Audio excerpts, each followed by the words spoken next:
जिनिव्हामधील जन्म घेतलेले हे रुसो आणि रुसोंचा ज्यावेळेस जन्म झाला त्यावेळेस त्यांच्या आईंचं निधन झालं आणि वडील निर्धन होते.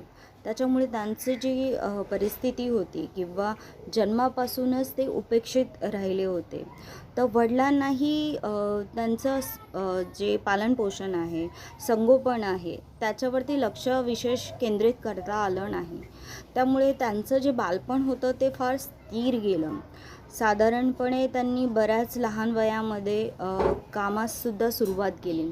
तर तुम्ही विचार करू शकता की हे व्यक्तिमत्व जेव्हा सभोवताली बघते किंवा निसर्गातून शिकते, तर त्यावेळेसचा त्यांचा सामाजिक करार काय असेल? जर बाबासाहेबांनी त्याबाबत विचार व्यक्त केलेला आहे, तर तो सामाजिक करार काय असेल याबाबत आपण थोडंफार जाणून घेऊया.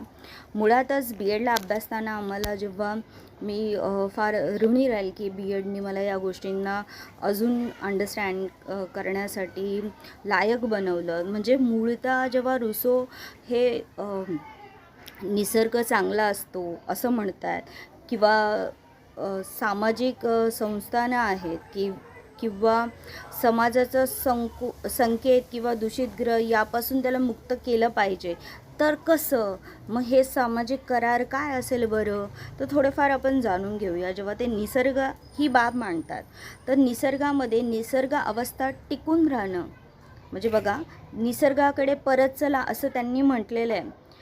आणि ते असं म्हणतात तेव्हा ते असं जेव्हा निसर्गतः सगळ्या गोष्टींचं आपण अवलंबन करतो तोपर्यंत गोष्ट ठीक आहे, म्हणजे मुक्तता, स्वातंत्र्यता पण जेव्हा त्याचं टोळी करून आलं किंवा संपत्ती ही बाब जेव्हा सामाजिक कराराची कारणं जर तुम्ही पाहिली आहेत, तर निसर्गावस्थांचा ऱ्हास, मानवामध्ये वाढणारी विकृतीची भावना आहे किंवा मानवी जीवनावर बंधनं कशा पद्धतीची आली आणि त्यांना हवी असणारी मुक्तता, या बाबींमुळे द्वेष, संघर्ष ही भावना वाढत गेली.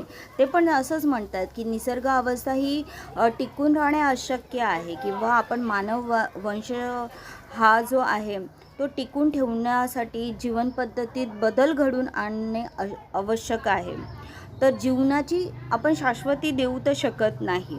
मग अशा वेळेस या त्रासातून जर तुम्हाला मुक्तता हवी असेल तर सामाजिक करार मांडण्यात आला.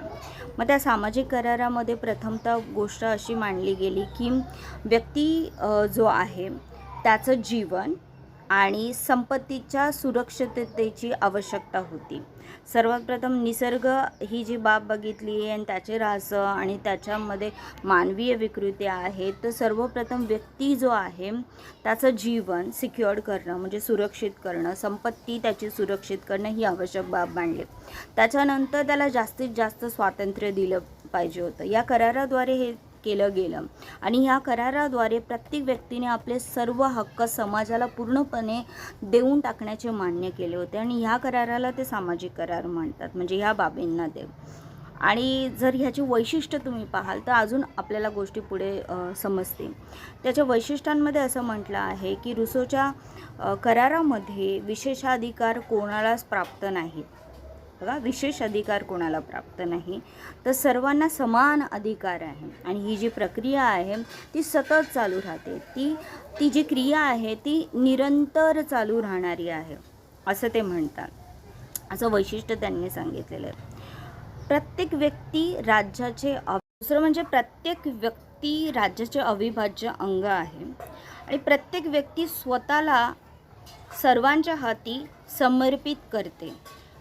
तिसऱ्या याच्यामध्ये ते असं म्हणतात की प्रत्येक व्यक्ती जर समर्पणाच्या गोष्टीबद्दल इथे म्हटलेलं आहे, तो सर्वांच्या हाती स्वतःला समर्पित करतो, पण समर्पित करूनही तो पूर्वीसारखा स्वतंत्र राहतो.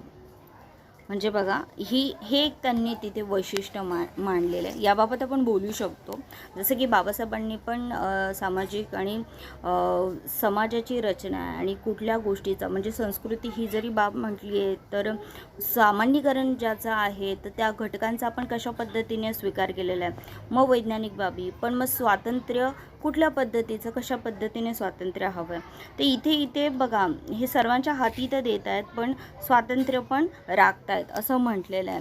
रुसो यांनी. नंतर बघा, व्यक्ती ज्या समुदाय आहे, ज्या समुदायाला आत्मसमर्पण करते त्या समुदायाची ती सदस्य असते. जो समुदाय असेल ज्याला व्यक्ती समर्पण करतोय त्याचा तो सदस्य असणार. मग सामाजिक करारानुसार प्रत्येक व्यक्ती आपले सर्वस्व समुदायाला अर्पण करून समुदायाला शक्ती संपन्न बनवते. जर तुम्ही डेडिकेशन देताय तर तो समुदाय आहे त्याला तुम्ही सशक्त बनवता. पण हे सशक्त बनवतात तर त्या समुदायाचं ध्येय काय असेल किंवा लक्ष काय असेल, तर ते लक्ष आहे समाजाचं किंवा प्रजेचं हित. म्हणजे समाज प्रजेच्या हिताकडे लक्ष देईल ही बाब. ओके.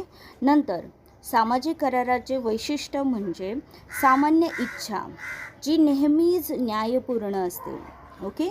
आता बघा इथे इच्छा आणि आता इथे सर्व म्हणजे ह्या करारात असं म्हटलेलं आहे की जिथे तुमची सामान्य इच्छा जी नेहमी न्यायपूर्ण असते, म्हणजे जनहित हा त्याचा उद्देश असला पाहिजे, जनकल्याण जनहित हा त्याचा उद्देश असला पाहिजे. म्हणजे प्रत्येक व्यक्तीने तो विचार करणं आवश्यक आहे.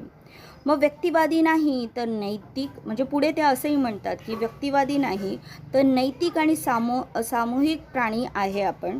तर समुदाय जेव्हा ह्या गोष्टीचा विचार करेल किंवा समुदाय जेव्हा सुखमय जीवन व्यतीत करतो त्यावेळेस तो व्यक्तिवादाला नाही तर संपूर्ण समूहाचा विचार करत असतो आणि त्या समाजाचा विचार करत असतो आणि त्याच्यामध्ये नैतिकता ही बाब फार महत्त्वाची मानली गेलेली आहे. आणि ह्या सामाजिक कराराचा गुण असा होता की सामूहिक जिथे असं म्हटलेलं आहे. आता इथे बघा म्हणजे इथे तुम्हाला दिसून येईल की जनतेच्या सार्वभौमत्वाला किती महत्त्व रुसो यांनी दिलेलं आहे. आणि रुसो जेव्हा ही बाब पण म्हणतोय तर तो सामाजिक करारातून जे राज्य निर्माण झालेलं आहे, म्हणजे सर्वांच्या मते सर्वांचं मिळून जे राज्य निर्माण झालेलं आहे ते नेहमी जनतेच्या हिताचा विचार करणारं असणार आहे. मग जनतेच्या सार्वभौमत्वाला इथे महत्त्व दिलेलं आहे. इट मीन्स लोकशाही तत्वांना इथे महत्त्व आलेलं आहे. लोकशाही तत्वांमध्ये सहभागाचं महत्त्व इथे दिसून येतो. आणि त्याचा अजून एक महत्त्वपूर्ण गुण असा दिसेल या सामाजिक कराराचा की जनकल्याणाचा किंवा लोककल्याणाला इथे प्राधान्य दिलेलं आहे. म्हणजे सामाजिक हिताला इथे प्राधान्य दिलेलं आहे. जे काही गोष्टी होतील तर ते एका व्यक्तीचं नाही तर संपूर्ण समाजाचा. आणखीन एक महत्त्वाचा गुण इथे असा दिसून येईल की जनतेस त्याच्या कर्तव्याची जाणीव असली पाहिजे. हा फार महत्त्वाचा मुद्दा आहे. एकीकडे तुम्ही स्वातंत्र्य ही बाब पण बोलतात तर इथे असं म्हटलेलं आहे की जनतेला त्याच्या कर्तव्याची जाणीव असली पाहिजे. प्रत्येकाने आपली जी कृती आहे ती करताना इतरांच्या हिताचा विचार करायला हवा आहे. किती मोठा आणि प्रगल्भ विचार इथे या सामाजिक करारामध्ये दिसून येतोय की जेव्हा प्रत्येक व्यक्ती जो आहे तो आपले ॲक्शन, म्हणजे बघा आता कर्म, तुमची कृती तुम्ही कशी करत आहे तर ती इतरांच्या हिताचा विचार करणारी असली पाहिजे. म्हणजे हिताचा विचार केला पाहिजे इतरांच्याही, आणि कोणालाही बाधा पोचणार नाही याची काळजी घेतली पाहिजे. आपल्या वागण्याचा आपल्या आचरणाचा कोणालाही त्रास होणार नाही ह्याची काळजी आपण घेतली पाहिजे.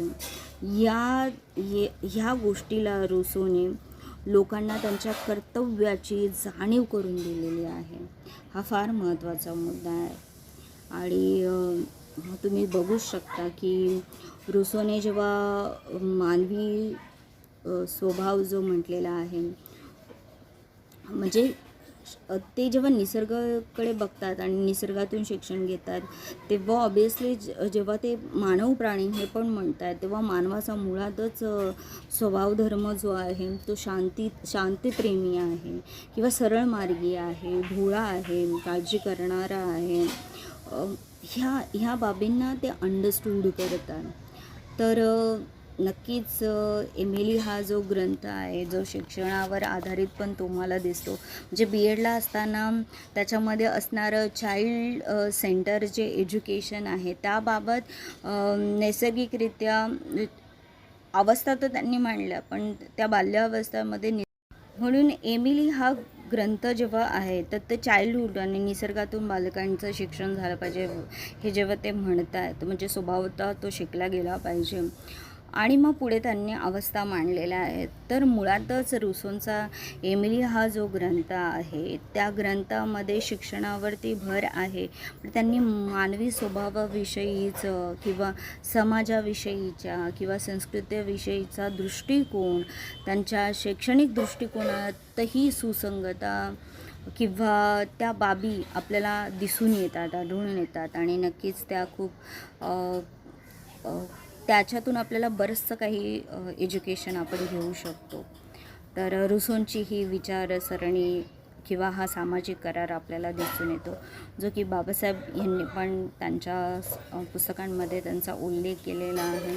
आणि बी एडमुळे आम्हाला रुसोंच्या बाबत अजून जाणता आलं आणि त्यांचा अभ्यास आम्हाला असल्यामुळे त्यांचा शिक्षणाविषयी जी कल्पना आहे किंवा सामाजिक सांस्कृतिक भान कसं असलं पाहिजे किंवा निसर्गाकडे परत चला असं ते म्हणतात, तर ते का म्हणतात, त्याच्या बाबी काय आहे. जरी स्त्री शिक्षणाविषयी त्यांचा संकुचित वृत्ती दिसून येते, म्हणजे कसं तर घर काम करा किंवा मुलं सांभाळा किंवा मुलांना जन्म द्यावे, त्यांचं पालनपोषण करावे, संगोपन करावे, पण त्या पाठीमागची त्यांची धाटणी अशी का असेल याचाही विचार आपल्याला त्यांच्या परिस्थितीवरून आपल्याला समजून येऊ शकतो. मग स्त्री पण स्पेसिफिकली जेव्हा ह्या काळामध्ये ते आहे तेव्हा महाराष्ट्रातही काय असे थोर सामाजिक नेते होते की ज्यांनी स्त्रियांना म्हणजे इथली परिस्थिती तर फारच हालाखीची होती की ज्याच्यामुळे स्त्रियांना त्यांनी कायमच समतेच्या दृष्टिकोनातून बघितलेलं आहे. इथले सामाजिक थोर नेते आहेत त्यांनी असा दृष्टिकोन बघितलेला आहे. महर्षी धोंडो केशव कर्वे असतील, कर्वेंचं स्त्रियांप्रती प्रगल्भ विचारसरणी, महात्मा फुलेंचे प्रगल्भ विचारसरणी, बाबासाहेबांनी रुसो यांचं वाचन केलेलं असेल तरी पण बाबासाहेबांचा स्त्रियांकडे किंवा स्त्रीकडे बघण्याचा, मातृत्वाचा किंवा प्रगल्भ विचारसरणी ही फार महत्त्वाची आपल्याला दिसून येते. आणि म्हणजे